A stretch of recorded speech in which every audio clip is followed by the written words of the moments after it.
Kevin Papagiorgopoulos llum reġa' postu bħala PRO tal-Kurja, kariga li fl-aħħar ġimgħat kienet jokkupa Father Charles Tabone. Waqt il-kampanja tar-referendum dwar id-divorzju, Papagiorgopoulos ingħata leave biex ikun jista' jagħmilha ta' uffiċjal ta' relazzjonijiet pubbliċi tal-Moviment Le. Sorsi qrib il-Kurja komplew jikkonfermaw ir-rabta li kien hemm bejn il-Moviment Le u l-Knisja. Jirriżulta li tul il-kampanja il-Knisja ddiet mal€250,000 lill-Moviment Le biex ikun jista' jwassal il-messaġġ kontra d-divorzju.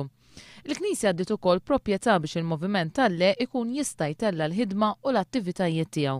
Għal-mistoqsijiet ta' One News, il-PRO tal-Kurja Kevin Papagiorgopoulos ma ċaħatx li l-Knisja ddiet din is-somma lill-Moviment Le. Għal il-Knisja dejjem qalet li offrit għajnuna lill-moviment kontra d-divorzju. Il-pożizzjoni tal-Knisja kienet ċara li ssaħħaħ il-familja mingħajr ma jidħol id-divorzju. Il-PRO tal-Kurja temm jgħid li l-Moviment tal-Le ser jagħti rendikont tal-fondi li kellu.